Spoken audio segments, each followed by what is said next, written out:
of the 31-year-old and the life he led and how he came about to be what we all knew him to be.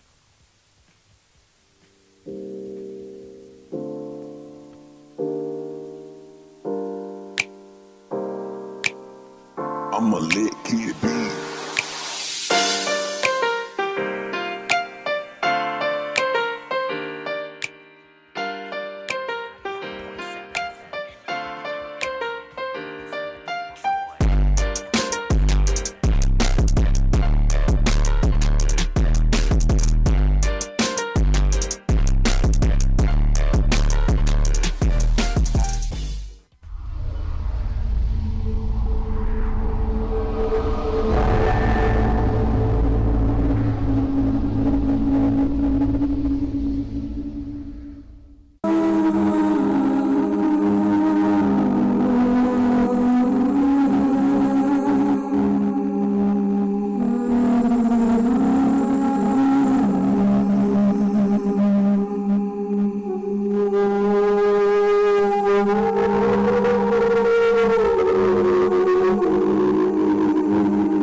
The training facility of Cheetah FC, located here in Senua Breku of the Central Region.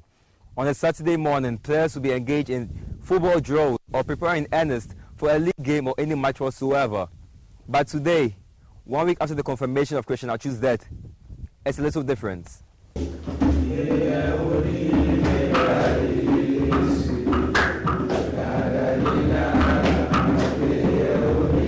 Some current academy players at Cheetah FC breaking into what was Christian Achu's favorite song at a vigil held for the fallen Black Star. For many of these kids, Achu was a direct link to inspiration, coming from the rank and file of the club before making that big break to Portugal. 2007, I got employment with a FIFA accredited agency called Ramp Management. And Ramp Management actually told me that they were going to come to Ghana in January 2008 during the CAN 2008 to watch CAN 2008 and at the same time scout for players. So if I represent them in Ghana as a scout, they want me to scout players and then they'll come in and watch the players. So I scouted about 17 to 18 boys, and I organized a friendly game against Feyenoord at Fete. So when Ramp Management was coming down, they came down with Paulo Cardoso, who was then the chief scout of Sporting Lisbon. And then we played a friendly game against Feyenoord at Fete, January, to be precise. And it was during that time that we were playing that myself, Graham Eden, and then Paulo Cardoso spotted Christian playing for Feyenoord. And they also saw 3 of my boys, Alassane Wakasu, Iran Anwar, who went on to play for the National Under 17, and Ifanzo Foswentry, who went on to play for the National Under 17. So these 3 players and Christian was invited by Sporting Lisbon. Cheetah is a club which has become easily relatable with Ghana's football community, not least because of the name Achu, as some have credited it as where he kick-started his football career.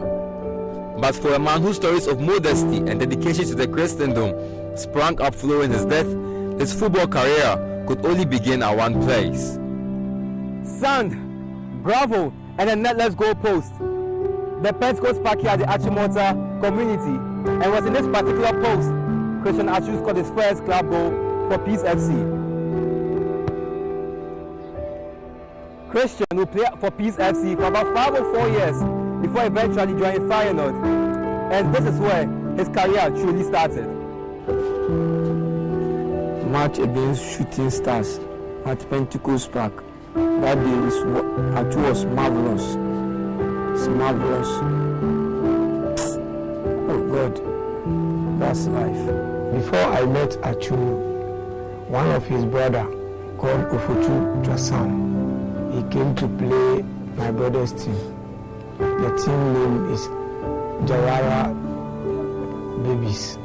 So when he came to the club, he told us that he had a young brother, small son, his young brother, he have a young brother, the name is Christian Achu, and he's left winger. If you would like, we can go and then bring him to come and join. At that time, we only do under 13 team. So when the boys graduate, then we give them to 15 side. That is how we meet him. And then we spoke to brother that then we like the boy, and we try to give him the money so that he went to the village, a farm place, and then bring him to Accra. Achu was from a family of 12 siblings living in their hometown before moving to Accra to join one of his older brothers. Their family was not exactly a football family and was in fact supported by a mother who was committed to ensuring Achu focused on school. This is even made more clear by Achu himself, who revealed he would have loved to be a doctor had he missed out on a football career. But it turns out that was a situation which was far from happening.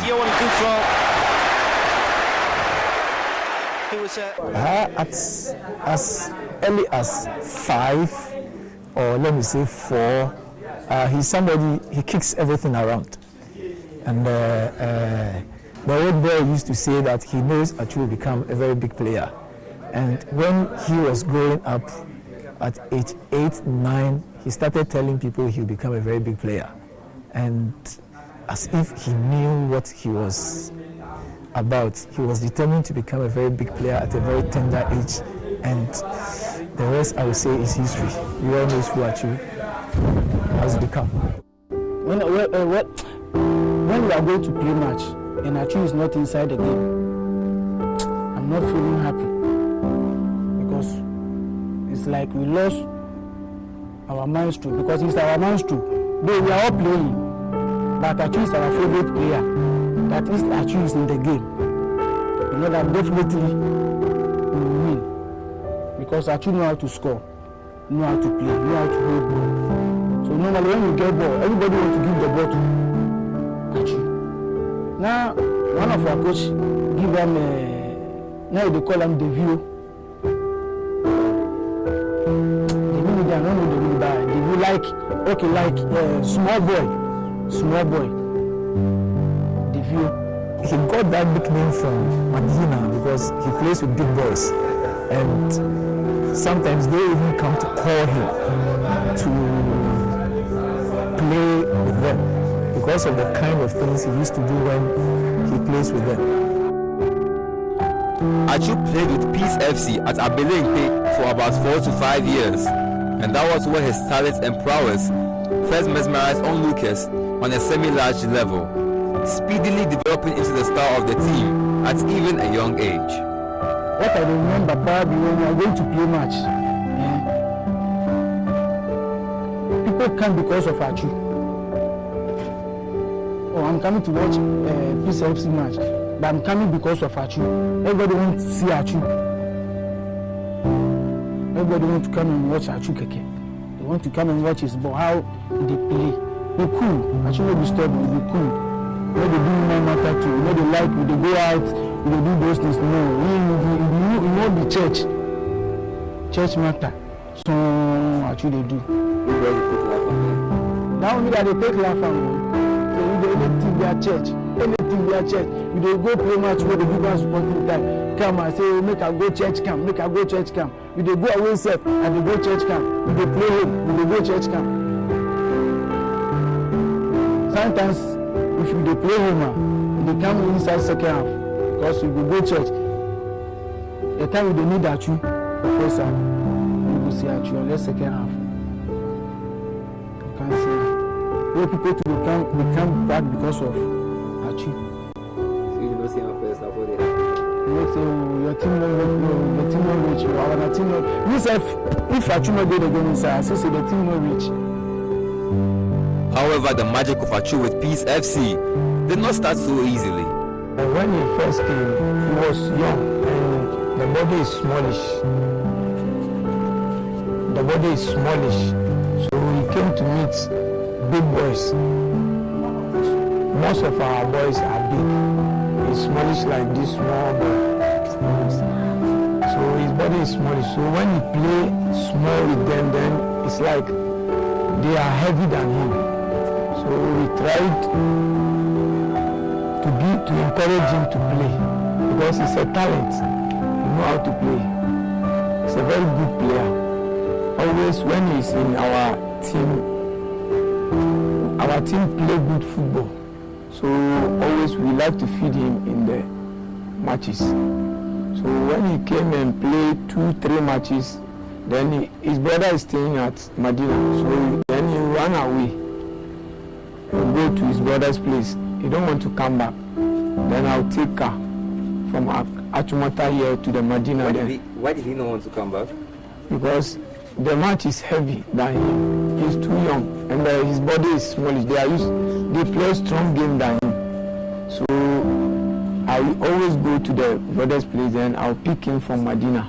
The brothers used to stay at Medina Market. So I went there and then bring him back to the club. When he came here and then play two matches, 3 matches, then you go back. You run again, then we go and bring him back. Achu was running away, but he didn't run away much. I think things were not all that easy for all of them. Bala did his best. I wouldn't lie to you. He tried his possible best to take good care of them. But you know, in this case, sometimes then Achu was a shy type. He would want something, he wouldn't have the confidence to go and ask that I want this, I want that. He's somebody who wouldn't ask anything from me, but he needs the thing. So these were some of the things that accounted for him leaving and then coming. But at the end of the day, Fairmont came calling. 4 years in, Achu and Peace FC were going to bring to an end their football relationship. One which has sold the player to a sizable local football population and also ensured the club Peace will have its name tied to the boots of a player who seemed destined to break the thin glass between grassroots football and the topmost level. Paulo Cardoso later, when he went back to Portugal, actually sent an invitation for these 4 players, and I went to see the management of Feyenoord to give the invitation letter for Christian to go on trials with Sporting Lisbon. But Feyenoord told me that they cannot let the boy honor the invitation because he have a school system that he have to complete, and if he's not completed the school yet, they can allow him to travel for trials. Fast forward, later Christian senior brother called Isaac came to see me, a resident in Kaswa, that his brother Christian have told him that there was an official of Feyenoord who told him that I came over and I brought an invitation, but Feyenoord said they were not going to let him honor the invitation. And he, Isaac, wanted to find out how true was that. And I told him it was true. So they told me that as family, they want the boy to go to Sporting Lisbon. And Christian knows very well that I'll be in a position to help him. So I should do whatever I can to let Christian honor the invitation. So I got back in touch with Feyenoord, and we kept going back and front for 1.5 years. In the year 2009, that's when the late Samade actually gave me a call that I should come over to their office in Fete to negotiate for the release of Christian. So when I went and I negotiated with them, they accepted our transfer fee that we need to pay, and then they went ahead to do a release, and then we did an agreement to that as well. Fayinot came into the picture right before the demise of Achu's father, steering the next level of his development, while also providing the young footballer the fabric to hide from a school-enthused mother. Well, at the time, Achu was already at Feyenoord, so it made things easier. I believe if he was not to be at Feyenoord at that time, the story would have been different. But because he was at Feyenoord before the passing away of the old man happens, it made things a little easier, because we had Brooklyn, we had Kochade of blessed memory, who were all around to throw their weight and support around him, because they saw the kind of talent he was, the kind of talent they had to their advantage at the academy. Because most of the tournament they played at Goma Fete Feyenoord that Achu was involved, he literally won the best player. It's a record at the academy that nobody knows who will be able to take that record. Mostly I was dealing with his brother called Isaac, and then, as I said, they approached me that the boy believed that I am the only person who can help him. So strictly they were looking at the footballing aspect of Christian, but I knew very well Christian had completed or just about completing porting Ahmediyya. So the talented youngster will win a mini career battle with his mother and earn his right to play professional football. Achu securing a football career will see him eventually sign for Chelsea, a club with huge following in Ghana, and what followed was a man whose career could have turned into a journeyman description had he stayed with the Blues any longer. Prior though, his successful trial in Portugal had him sign with Porto before moving on loan to Rio Ave. Returning to Porto furnished, we'll see him make 17 appearances for the Dragões, who claimed the Primeira Liga and Supertaça Cândido de Oliveira in the 2012-13 season. Chelsea will then be sold on the nimble left-footed Ghanaian, and Achu will be flattered by their interest and agreed to move, with Porto receiving a 3.5 million euros fee. He will go on to spend 4 years at the club, and between those 4 years, will probably travel amongst clubs more than he ever would as a footballer.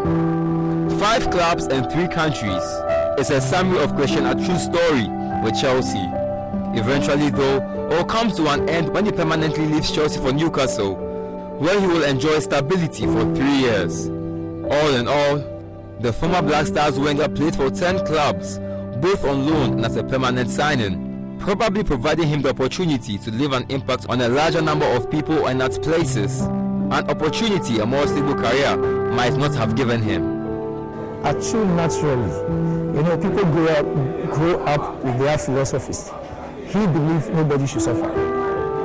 So sometimes you need to convince him that you can't help everybody, but he doesn't believe people should suffer. So even when he was growing up, the little he will have, he shares with his friends. I'm not saying this because we are talking about Achu, but we are trying to understand the character Achu very well. He has a principle that he doesn't believe that people should suffer. So whatever he can do to also help, he does it. So I believe that was what he grew up with. After confirmation of his demise, like an orchestra hidden to the baton of its conductor, testimonies of Achu's humanity and philanthropy sprung up. And it all started with a tweet from Nigerian comedian Chris Clown. And that was the only cue needed. I remember one day in the Black Stars camp, he was just selling. One morning, I saw him sitting alone, as usual. Some of the players, particularly Jordan Ayew, will come bothering Jordan Ayew and Wakasu. They used to mess about with him a lot. You're a villager. Why do you wear this watch? The same thing they say same thing on social media. It's the same thing they do in camp. And he was good. He said he had heard that somebody who he was planning to help carry out an operation at the Kolego Teaching Hospital and died. It broke his heart. And there are millions of stories he never tell you. So one day I'd ask him, when, a lot of people had said that, the Black Stars players were not giving and all of those things. He told me that I do this thing for God. I don't do it for humanity to praise me. The stories of his selflessness and benevolence are endless and gripping. From voluntarily offering to pay the medical bills of a random person to adopting an entire orphanage after accepting a role as ambassador for charity Arms Around the Child, to paying fines for the release of petty criminals. The testimonies are so far enriching, it may spark some disbelief, but the roots of human service and selflessness were deeply planted by parents who exemplified their teachings. Of course, the only man sharing what they have and leaving people at home. Not to go hungry, but if they need it, let's give it out to them. And tomorrow we think about itself. That is the principle. But as charming and angelic as his smile and character were, little Christian was not always a good boy at home and could be a little elusive sometimes. The problem you would have with him is when you need him to go do something and he is playing football. Forget it. It becomes a tug of war. He wants to go and play his football. You want him to go do this. Until he finishes playing his football, he won't get it done for you. And if you also want it to be done, it's always not, I wouldn't say pleasant, but it's, you find some small rifts there, but it's. However, at this point though, Robert Aney will do anything to have his little elusive brother back.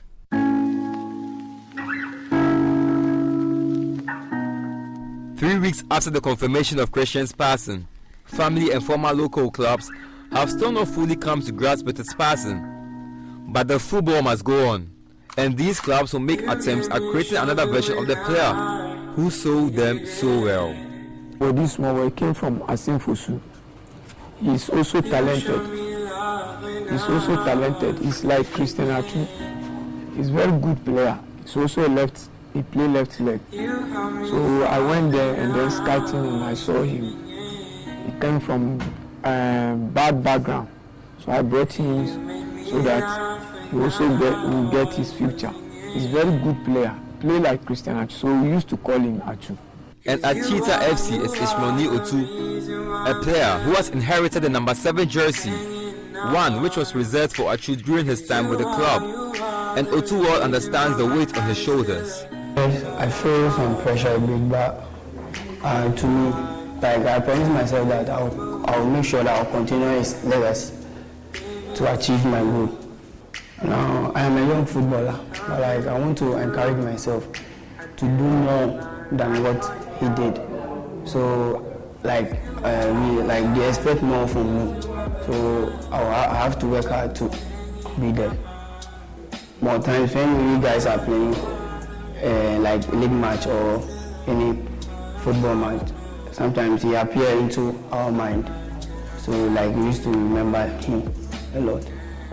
And while these clubs make the attempts to find a new Christian Achu and might probably succeed, attempts made by the family will not.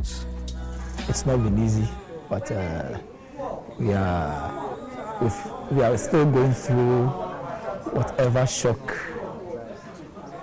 we had from the very first day we heard that the earthquake had happened. We were all praying and hoping that Chris will not be part of the victims until we heard from the club that he has not been found and they are looking for him. We all prayed that we could find him alive, but as fate had it, we didn't get what we were looking for. But all the same, we thank God, and because we believe he knows best and he understands what is going on. And if we want to ask questions, I think there are 1,001 questions that we cannot find answers for. That we just have to find solace and the hope and confidence that we have a maker who created him, and he deems it fit that at this point in time he should call him. This is Christian Achu. And this is the twins I'm talking about.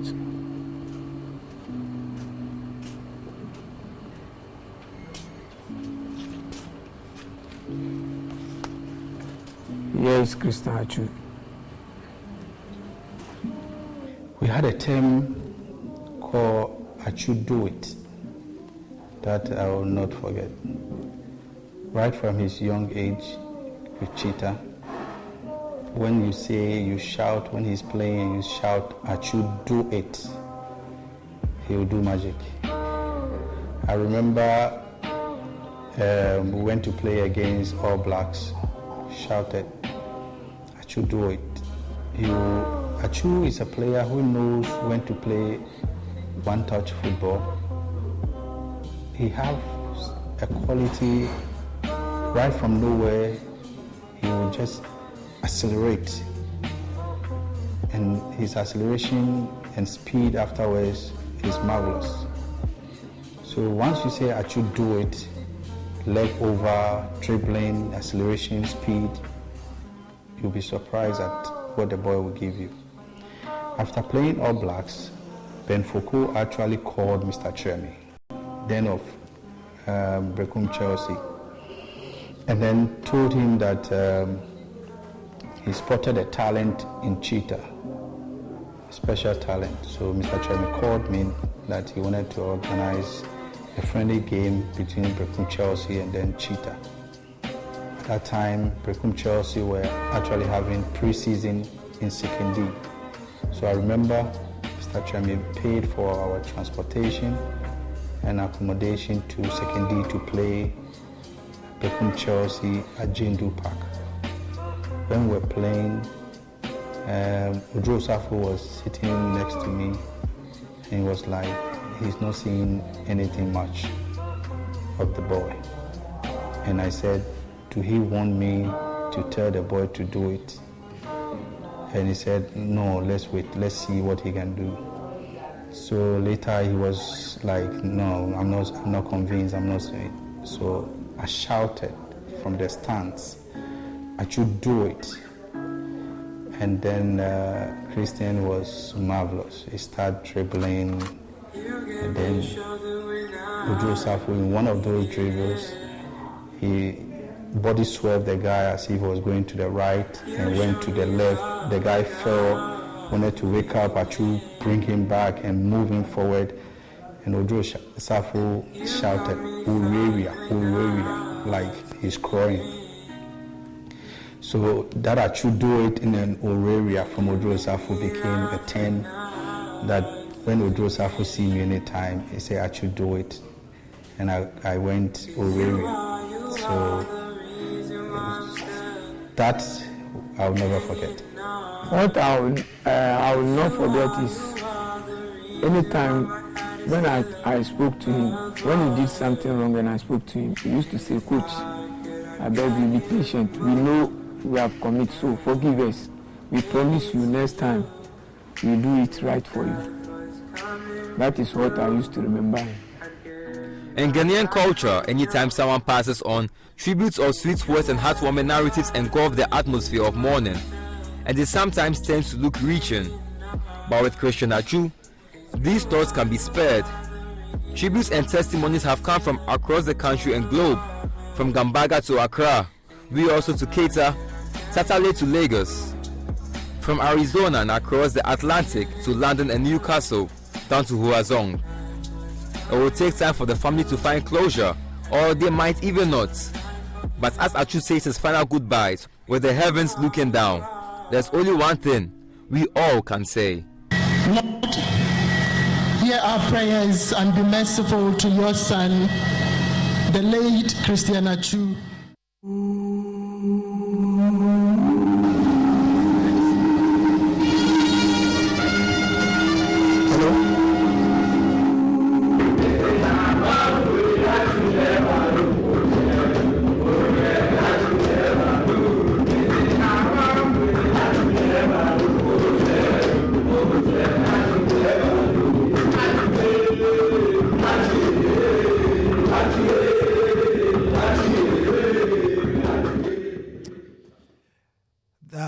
special documentary was done by Michelle Quino of the Joy Sports Desk, bringing an end to our coverage this week of the final funeral rites and the reports on the fallen footballer.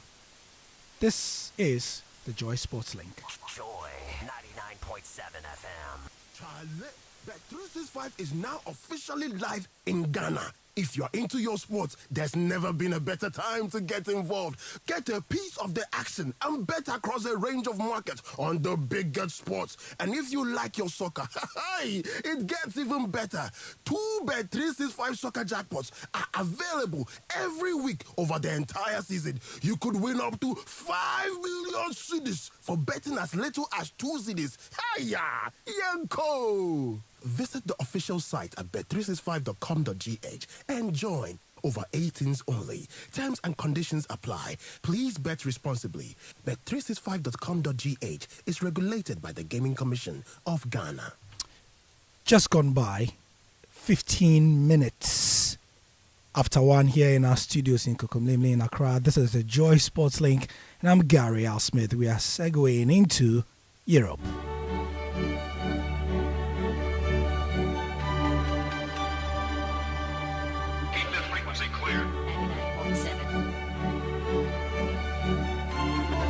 Welcome to Juice of Football, and this is Round Shot of UEFA Champions League 2022-23 quarterfinals. For quarterfinal 1, Real Madrid versus Chelsea. For quarterfinal 2, Benfica versus Inter Milan. For quarterfinal 3, Manchester City versus Bayern Munich. And for quarterfinal 4, AC Milan versus Napoli. And this is the result of semi-final. Semi-final 1.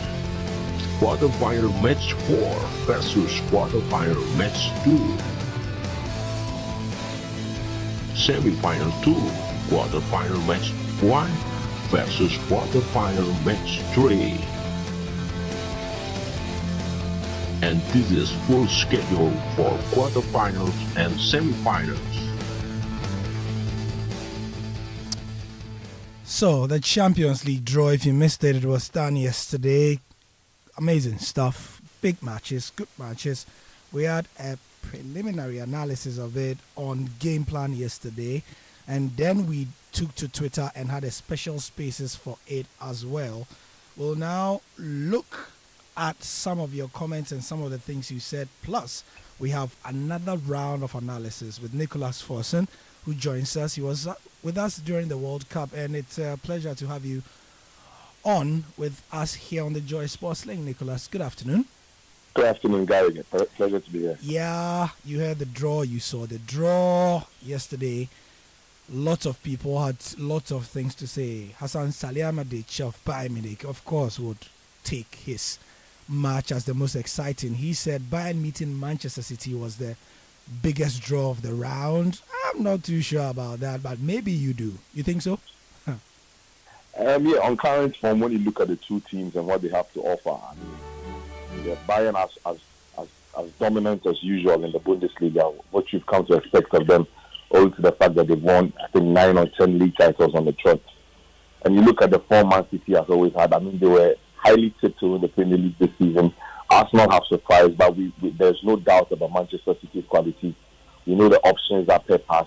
And it throws in some interesting matchups too, because Cancelo, a few weeks ago, I should say, was a Manchester City stalwart, and now he's going to turn up against them in the Champions League, and that's an interesting subplot to that game.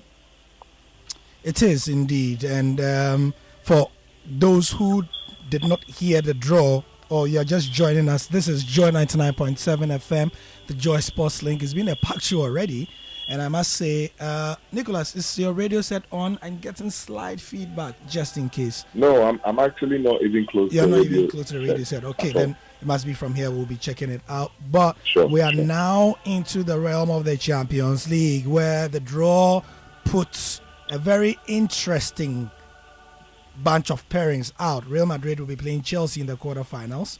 Man City, as Nicholas has told us on the line, were paired with Pep Guardiola's former side, Bayern Munich, in Friday's draw. Serie A leaders Napoli will be taking on Milan in an all-Italian showdown, and Inter face Portuguese league leaders Benfica. The winners of Real's tie against Chelsea will go on to face either City or Bayern in the semis, throwing open the possibility of an all-English last four tie. That also increases the chances of seeing an Italian team reach the final for the first time since Juventus in 2017, as Inter will play either Milan or Napoli in the last four should the Nerazzurri beat Benfica. So, Nicholas, I mean, with this backdrop, with this information, are you surprised that Chelsea fans, let's begin with them, are so confident that because of Real Madrid's, on and off form, especially in the league, they could surprise them, and with Chelsea's recent Champions League heritage as well?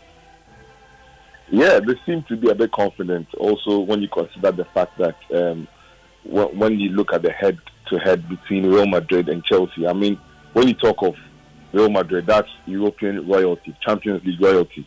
But it seems Chelsea always seems to get the better of them. So it's a draw that brings some confidence. It brings some confidence back to the Chelsea fans. Obviously, they've won 3 games in a row for the first time in a long time.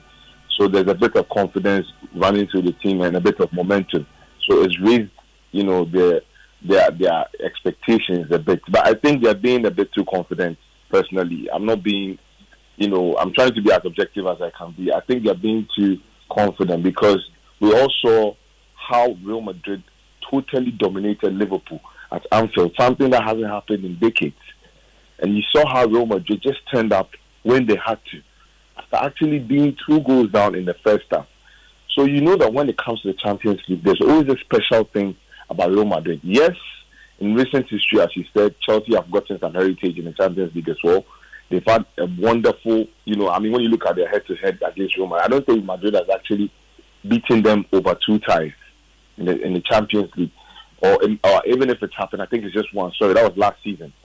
So it makes it's an interesting tie. You mentioned Madrid's form in the league. It's not as consistent as you'd expect them to be, especially where they were after they won the Clásico. It looks like they are giving up on the league a bit, and they're going to focus fully on the Champions League. And the fully focused Madrid in the Champions League is a beast you don't want to mess with.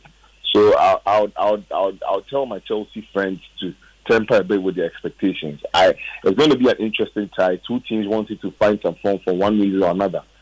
But Madrid is Madrid in the Champions League, and Chelsea have to be a bit careful how they're treading. Lots of people say Madrid is Madrid, but the evidence suggests that, you see, Chelsea have a right to be confident as well. I mean, Graham Potter's recent run, and he is on a good run in the last 3 games, yes? Okay? You can't say that about Real Madrid.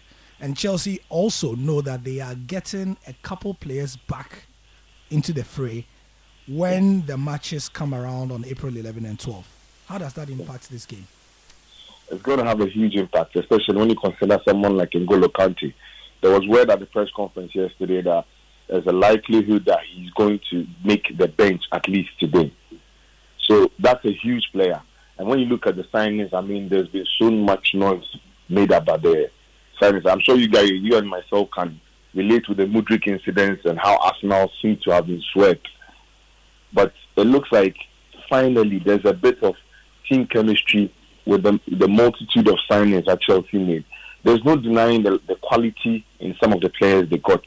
But some of the players they got too, I feel that, for example, Datro Fofana, it would have been better served if he went to loan. Even Aubameyang can't get to be on benches these days. He wasn't even registered for the Champions League. But Diachile is a top French defender, centre-back. And he's not even in the Champions League squad as well. So you can see that there seemed to be a bit of panic when they were making those signings in January. But obviously, as you mentioned rightly, they found some form in recent days. It looks like Potter has a settled team. And with the incoming of the likes of Kante, I mean, it's a scary proposition to find a midfield where you have a fit Kante and an in-form Enzo Fernandez alongside Kovacic. I mean, that's a very dynamic, strong midfield that's almost complete with everything you want from midfielders. So, Kante in particular is going to be he's going to have a huge impact. Of course, Reece James, to me, in the past 2-3 seasons, he's been the most consistent Chelsea player. I think there was always a battle between him and Trent Alexander-Arnold, who was the best English right back. And it looks like even though he's not been so fit this season, it's quite obvious that his game is more complete when you compare it to Trent, and you look at his struggles, especially against Vinicius in recent games. So I think Chelsea are going to be boosted, especially by the returns of Reece James and N'Golo Kante. It comes at the right time when they are hitting, they are finding some momentum and hitting some good form. So it's going to be a big boost for Chelsea. There's no two ways about that. The big question is also about Napoli and Inter. For those who are asking, the draw, the way the draw has been done or used to be done has changed a little bit, which is why we are able to have two teams from the same country playing. On the side of that draw, there's AC Milan and Napoli. Same arguments probably as Real Madrid versus Chelsea. AC Milan, obviously, not as much Champions League royalty as Real Madrid, but probably just a tail below. You take Real Madrid out, there's probably the Bayerns, the AC Milans, somewhere there and thereabout. Napoli, though, well, their form has been incredible. And yesterday on the game plan, there was a suggestion that AC Milan have that DNA to be able to beat Napoli.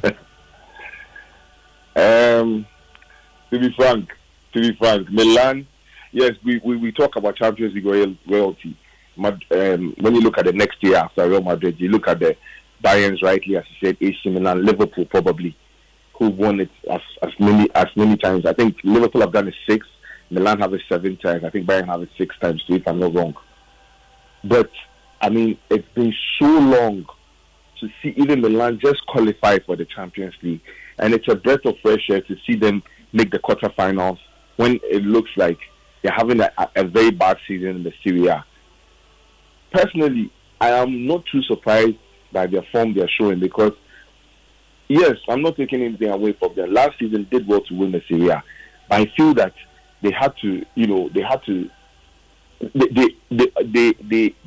outperformed their expectations. I don't think at the start of last season, Stefano Pioli and his charges, I mean, they have some quality guys in there. When you consider, Tonali, you look at Benacer, and especially Rafael Leao and the evergreen Olivier Giroud, who brings so much to the team. You look at the form Tomori also showed.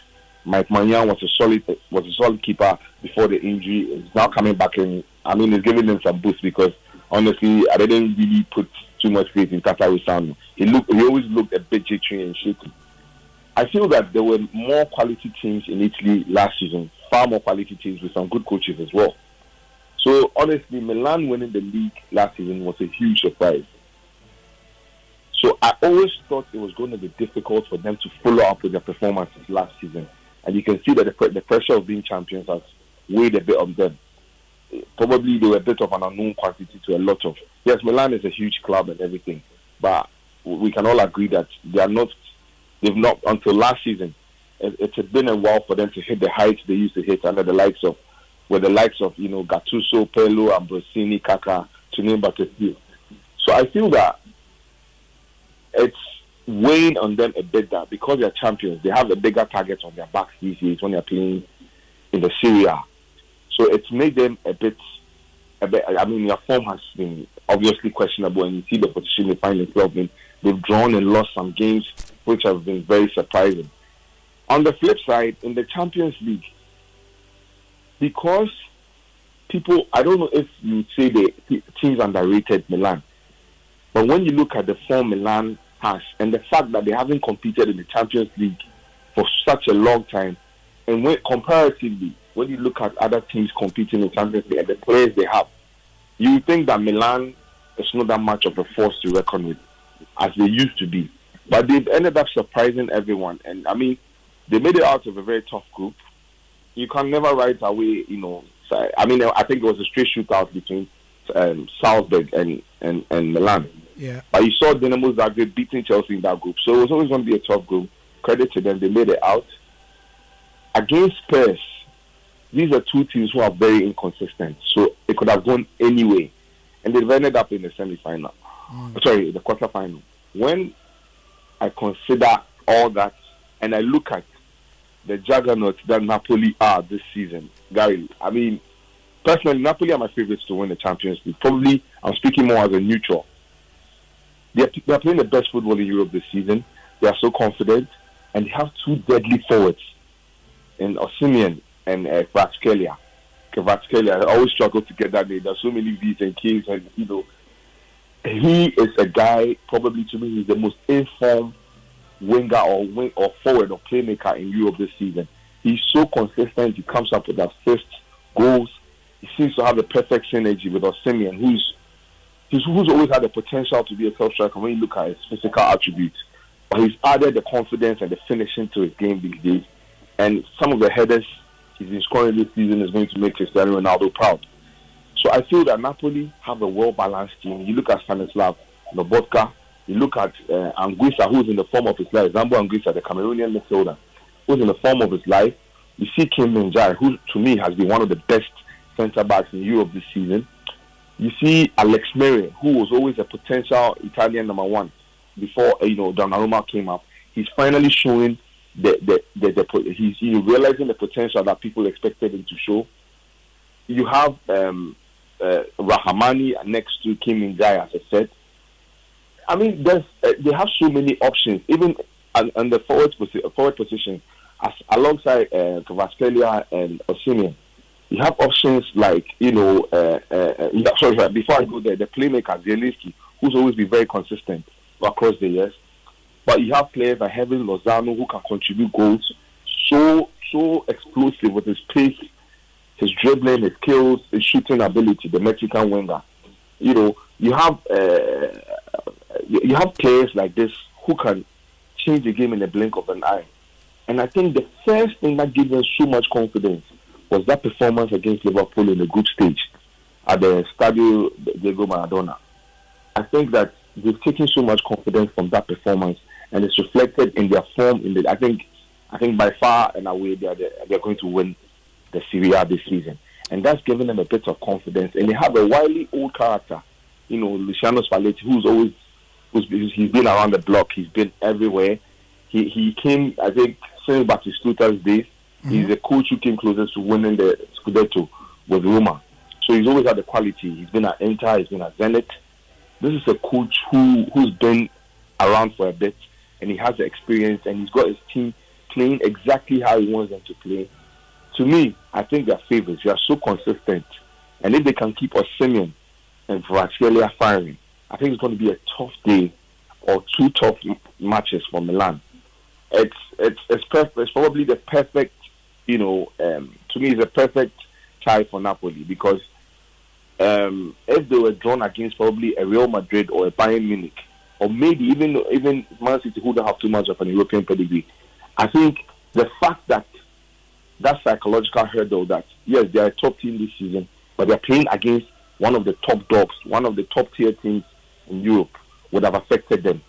But this is the perfect time for them, playing against a team who they easily beat nowadays. They'll have so much confidence. And I think the only enemy for Napoli in this time will be complacency. Yeah. Thank you very much. Finally, before I let you go, Nicholas, predictions for who makes the semi-finals? Okay. I think I have to throw in the hat in the ring for Benfica as well, because they've also been brilliant this season. They've lost Enzo Fernandez and they're still performing well.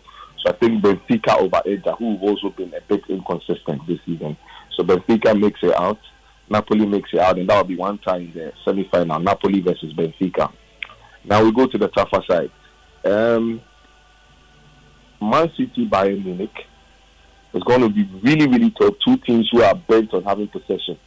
But one key for Bayern is sometimes they can switch it up and play on the counter. And I think that will be key against Pep's Man City. But I look at the managerial battle, and I think that Pep will have a way to deal with Nagelsmann. That's how I just see it. And I think that just makes it for Manchester City. Bayern brings so much quality and, consistent performances as well. They've also struggled, when you consider how Bayern have been dominant in Germany. This season has been a bit tough for them in the Bundesliga. But they found a way to come back on top, and, the confidence is always there. They always have the quality. Even the likes of Serge Gnabry these days is a guaranteed starter. Even Leroy Sané, the key guys, Musiala, Kimmich, Goretzka, to name but a few. I feel that there are quality players on both sides, and it's going to be down to the managerial battle, and I feel that Pep will just nick it over there. Right. Now, Chelsea, Madrid, which is the last side I need to speak of, I feel that the pedigree of Madrid is what will push them through this time.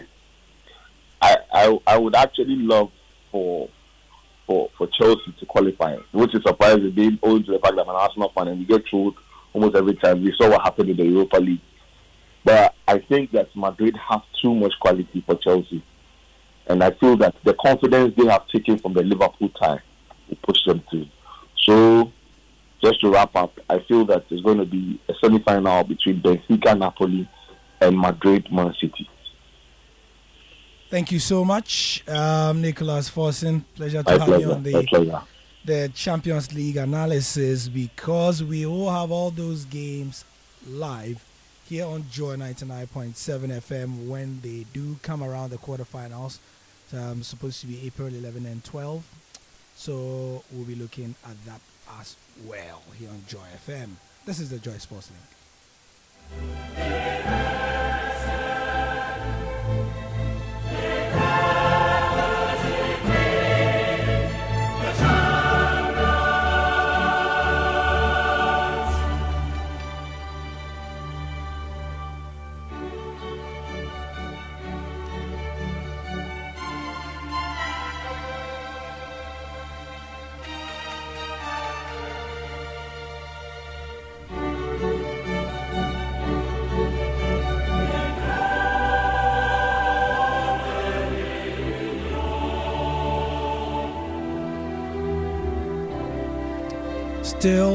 Still here on Joy 99.7 FM, 37 minutes after 1, just about 23 minutes to the top of the hour, here in our studios in Kukumlele. Hello, if you just joined us, Gary Al Smith here sitting in for Nathaniel Atto on the Joy Sports Link. And speaking of which, Nathaniel was in Washington, D.C., where he brought a series of build-up interviews towards the big bout that's coming in a couple weeks. Isaac Dugbe aiming to become a world champion again. He'll be fighting Robaisi Ramirez in the States. And last week we played part 1 of In Camp with Isaac Dugbe. Nathaniel Atto has part 2, where he speaks to the assistant trainer of the boxer in Washington. It's Franchon Cruz Dizon and Patrice Harris, the assistant trainer. Patrice Harris, the assistant trainer. And this is part of our build-up towards the big bout. In Camp with Isaac Dugbe, on now with Nathaniel Atto.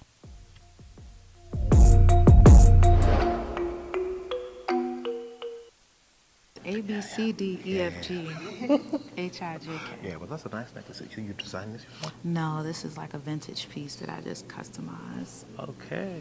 Maybe you should do some masculine stuff for me as I well. do. Yeah, I do.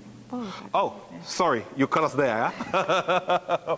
Well, welcome to another edition of In Camp with Isaac Dugbe, right here in Washington, D.C. And today, we're just throwing the focus on a few other angles to the very big story that Isaac Dugbe is writing on April 1. Do remember that the essence of all of this is to ensure that we bring everybody along with us as Isaac Dugbe looks forward to becoming a 2-division world champion, a place or an accolade which is very, very rare amongst Ghana's boxing world champions. So my name is Nathaniel Atto, and as always, I'm glad to have your company as we take you through a set of very interesting conversations. Well, maybe you may have company where you are and where you're watching us from, but I also have very good company, and I've got greatness for company. Now, in terms of of women's boxing, she has no peers when it comes to, the super middleweight division. She is the undisputed champion of the super middleweight division. And most importantly, added to all of her credentials is the fact that she is a mate or a stable mate or a member of the Bald Eagle Boxing Gym here in Washington, D.C. So, Franchon Cruz Dezern is my guest to start off this edition of In Camp with Isaac Dogbe. Good to see you. Good to see you. Mwah. Lovely, and I love what you have on. Thank you. Designed so it yourself, I guess. No, it's vintage, but I customize it. Wow, wow, wow. You should design something for me soon. Oh, I got you. Yeah, I got you. So a few minutes ago, she was furiously hitting, those big bags right there, and now she looks like very, very opposite of that. That's why I'm the heavy-hitting diva. Yeah, the heavy-hitting diva. Well, it's been a long journey that you have traveled. I mean, I'm sure that when you sit back and when you look at your career and where you've come from, there's a lot of thought that goes on, especially when you're preparing for big days. Tell me about it. Well, you just have to keep a champion mindset. I love to say that I am a top dog with the underdog mentality. Great. Yes, I have achieved like a great feat of becoming undisputed, but it just gets harder from there, and I have to keep that hunger, keep that passion, and keep the aspiration for more greatness. Great. Now, how long have you been here at this gym, training here? Ooh, I think maybe like 8 to 10 years. Wow. I started my pro career here, and I finished my amateur career here, so it's been a while. Great, great. I mean, tell me about working with your trainers here. Barry, Patrice, Jamie, the rest of them. Yeah. Tell me about it. Well, the Headbangers, that's our fight name, but they have a reputation around the world, and it's exactly that, Headbangers. Like, when you come here, you can't play, you can't half-step it, you have to give your all, and it's survival of the fittest. And I know it sounds crazy to say in boxing, but it really is like that, because everyone from the amateurs, from the younger to the older fighters, they work very hard. For me, I felt like it was the best thing to do, the best place to come, because the focus is bigger. Yeah. Some places you go can have like a small mindset, but in order for me to achieve the things that I wanted to achieve, I needed to be around people who have experienced world championship level and who can, understand my goals and my visions and just support. And it's right here. Tell me about, relating to everybody here. Everybody's at work, everybody's just, down to business every time, and I'm very sure that the stimulus around here also helps very much in, getting you psyched up and getting you focused on what you do here. Yeah, I mean, I'm always a determined individual. That's wherever I go. But here, I feel like it's a sanctuary for me. It's therapy. I don't feel like, even though they know I'm the champ and they treat me in that, with that respect, I just feel like, hey, I can be here, I can make mistakes, I can get better, I can learn more. And it's a wonderful place to be and grow. I mean, people from all over the world come to train here. Great stuff. Now tell me about the relationship with Isaac Dogbe. He calls you the Big Mama. Everybody calls me that. But you're the Big Mama. Yeah. Being the undisputed champion, I mean, hey. I don't know. I think because I'm like a mother hen. I love all the guys. I'm like the only girl here, one of the only females here, so they just gave me that title. But Isaac, he's just a hard worker. You have to respect him, and he came here. He's been a world champion, and I like that he has faced adversity, because a lot of people, they run into something that's hard and they give up, but Isaac just gets better and better and better. He's very kind, he's very supportive of all his teammates, and he push them. When he get in the ring, you would think he hates everybody, but that's just him, always on go. Yeah.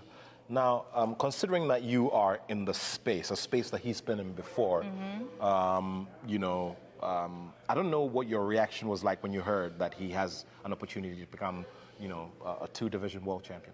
It's Neho. Oh. You already know what it is. It's time to go. I mean, Isaac, he from traveling from your home country to come all the way here just to pursue your goal and want to have the best chance at accomplishing many goals. I respect that. That is huge. That is showing dedication. That is showing commitment. And everything happens in divine order. If you knew my story, you would see how things that felt like they were going left, then all of a sudden took a turn for the right. And that's what he's experiencing. And I hope it's more motivation. I know for me, I'm just excited. Like, even for the Eliminator, I was excited. But when I saw that he had an opportunity to become a world champion again, I was just like, yes. Interesting stuff there. Now, you've been in that situation a couple of times. What would you like to say to him as he builds up here? Because, I mean, time is running, day is getting closer and closer, and, I mean, there's always that mindset that you need to have going up towards days like these. Yeah. What would you like to say to him regarding, you know, that big mindset and that level of focus, which is very rare amongst boxers? I would just tell him, you create your reality. Take one round at a time. You got 12 rounds to decide your future. And even when things may seem like it's not going your way, go harder. Even when things are going your way, go harder.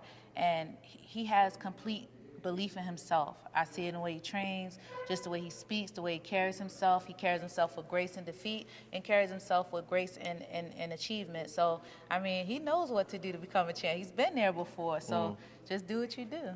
Great, do what you do. Okay, so we just heard from the undisputed champion of the super middleweight division in women's boxing, and she has been advising Isaac Dugbe on how to place his mind, how to get himself ready for that very big day. So we wish you well. Thank you. I'm looking forward to my measurements, and I got you. You look like I see like a 36 jacket, maybe. I don't know the measurements, but I got you. Probably. Yeah. So the next time you see me announcing a fight in Ghana or elsewhere, maybe here, I could be wearing a jacket that she made. Well, Isaac's going to be wearing something I made, so I'll be with him in the ring. Exclusive, and that's new. You heard it right here. So what Isaac is going to be wearing is going to be made by the undisputed champion. Maybe we should do the brand name. I mean, we're doing brand consultation here, undisputed wear or something like that. No, the heavy hit is the HH Design. I just make it. I don't know yet. It's going to come, but it's just, HH Design. Yeah, sure. So, looking for an autograph. I'm going to get mine first, eh? Thank you. All right, people. So we're still here. We're going to be having some more conversations in this edition, and so you have to stay here with us as we take you through In Camp with Isaac Dugbe, with me, Nathaniel Atto. So, Nathaniel Atto with In Camp in Isaac Dugbe, this week's edition, obviously coming from Washington, D.C. as well. Next week, we'll have another one. We are building up to the big fight on the 1st of April. It's not an April Fool's joke, but yes, it's happening on the 1st of April. And as you heard in that sound clip, Isaac is aiming to be one of the few Ghanaian boxers in history to ever become a 2-division world champion. Not easy to do, but if you know Isaac's story, impossible is nothing for him as well. This is the Joy Sports Lane coming up to 12 minutes to 2 in our studios in Kukumlemle. We will be finishing with a live interview that will be previewing El Clasico tomorrow. La Liga is in Ghana and they are here in our studio. Joy 99.7 FM.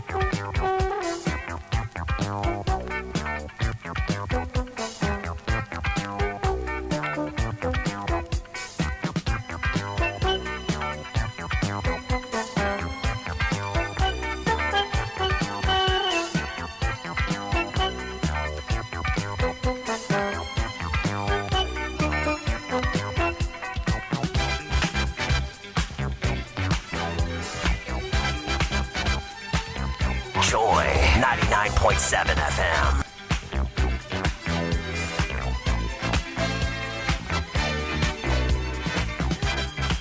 Keep this frequency clear. 99.7.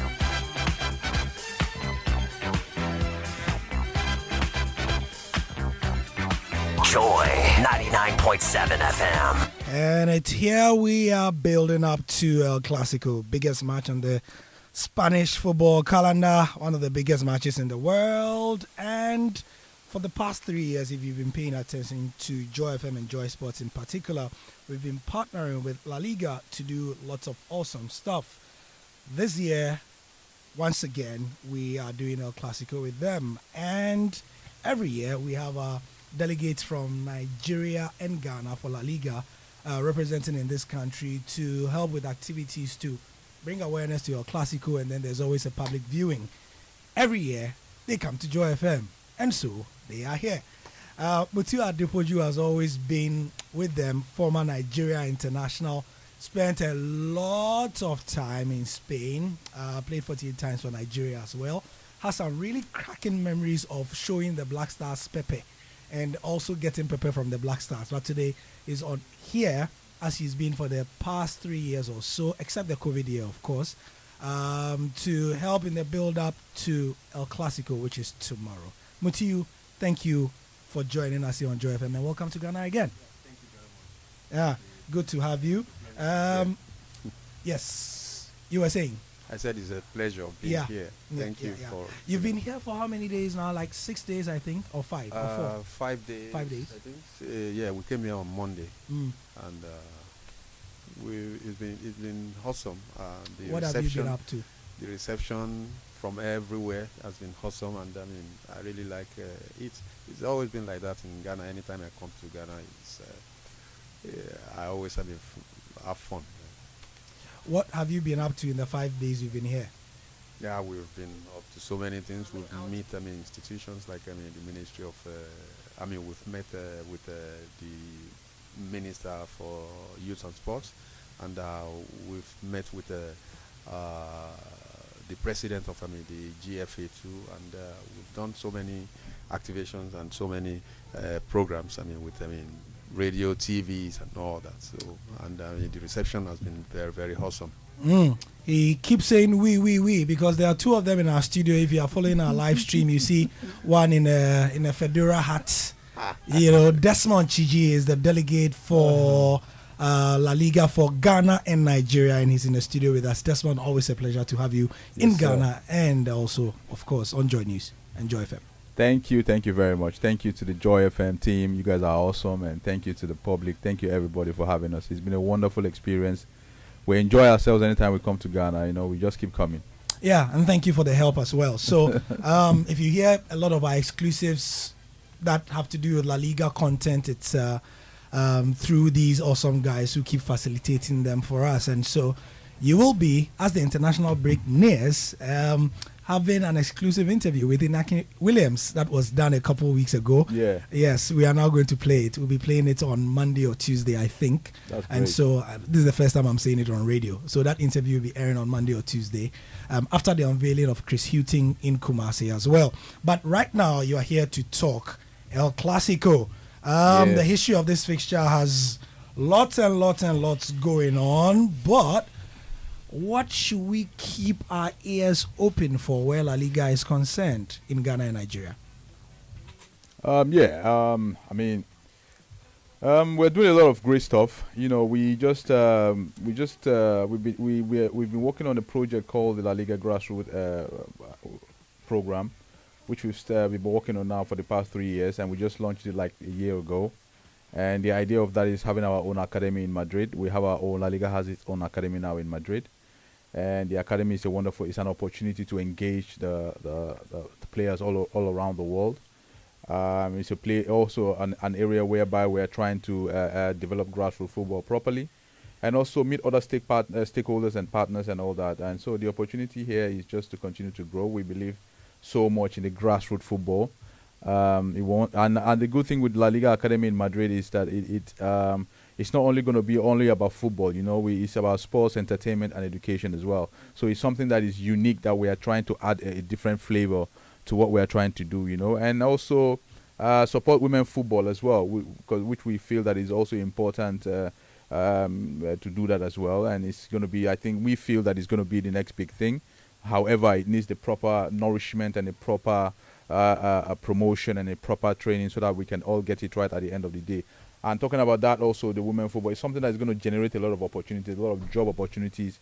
You're talking about the staffing, the coaching, the caretakers, and all that. So it's going to be huge. So we are working on that as well. And then Clasico. What more can we say? One of the biggest games in world football, and we're here to celebrate it.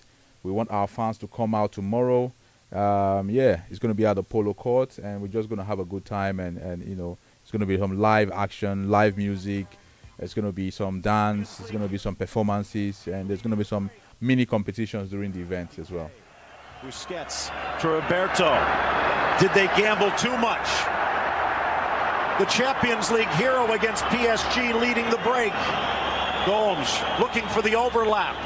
Alba inside. It's Messi! Again! The medicine man arrives! Yeah, one of the biggest tormentors of Clasico gone by these days in France, but he could never take a spectre away from the match. Lots of Spanish football fans miss the Messi Ronaldo days, and so with the match happening tomorrow, what is the draw for football fans who are hungry for big, great football? What's the draw for tomorrow's match? Well, you're gonna see. There's no Messi, no Ronaldo. Yeah, but there's Lewandowski. There's Vinicius. There's Lewandowski. There's Pedri, Gavi, Ansu Fati, and Benzema, Kroos. It's still going to be a spectacle. Okay. I concede. There are players who can sell the match. Yes, of course. Yeah. And we know that more players are going to come on anyways. The El Clasico has been there for more than 20 years. Yeah. So and every time there's always players going, players coming, and so we believe that more players. Better players are also going to keep coming from there. 4 minutes to the end of the show. In studio with us, if you just joined us, is Desmond Chigi, La Liga delegate for Ghana and Nigeria. They've been in town since Monday. We'll run through some of the things they've done to activate La Liga in the country. And also Mutiu Adepoju, who is a La Liga ambassador, has been doing this with us at Joy News and Joy FM for the last 3-4 years or so. I mean, take out the COVID year and then you go back to about 2019. We've always been watching the match at the Spanish ambassador's residence, but this time they are going bigger. Yes, sir. It's a sign that La Liga is growing in Ghana officially, isn't it? We wanted to do something different this time around. We didn't want to continue just do the usual viewing party and all that. We wanted to add a little bit something new to it, another element to it. So this time around, we're expecting about 500 to 1,000 people, and for that to happen, at the Polo Court, for that to happen, we need a bigger space, and we want to add a little bit of something different as well. We're going to be doing some music entertainment. There's going to be some music performances by some artists. There's going to be some special ex-footballers, Ghanaian footballers who have played in La Liga also are going to be there present. There's going to be a lot of activations and a lot of actions during the event, so we needed a bigger space, and for that to be able to happen, Polo Court there was no other place we could find than Polo Court, and they were happy to receive us. So brilliant. But this week you've also been busy as part of the activations. You've been doing some academic stuff. We know you went to the UPSA. Yes, what happened there? Yeah, we went to the UPSA because we are trying to do something in May. May is going to be May 25th is going to be the African Day. So we are trying to build something with the Spanish Embassy, with UPSA around that event for the African Day as well. So we are going to be back again here in May. And it's a wonderful place. They've got the facilities. We are going to be doing the La Liga talks with the students. We are going to be doing some kind of promotion with women football. And we are going to be having all-star exhibition match for the women as well. So it's going to be an awesome experience. Great. So tomorrow it's at the Polo Court. Game is at 8 p.m. What time should fans come there? Yeah, we want the fans to come as early as possible. We're looking at maybe the fans can start coming from 5 p.m. Because the entry is free, by the way. However, we are doing some kind of competition where there's going to be a QR code. The fans are going to scan it, fill it in, and then predict the score. And then those who have the right score, we are going to select them randomly, and then we're going to give them some La Liga merchandise. Wicked. Desmond Chigi speaking there ahead of El Clasico. Barca, of course, entering this weekend with a 9-point advantage over Real, with 13 matches to play, and the Blaugranas won the first leg of the Copa del Rey semi-final over Real just over 2 weeks ago. But Real have dusted off Liverpool in the Champions League and can point to a 3-1 win over Barca at the Bernabeu back in October as a reason for hope that a Sunday win can arrive and kickstart their title defense. I'd say it's going to be almost impossible to kickstart their title defense, but you never know. And that's how we end the Joy Sports Link for today. Thank you, Desmond. Thank you, Mutiu. Thank you. Yes. Don't forget that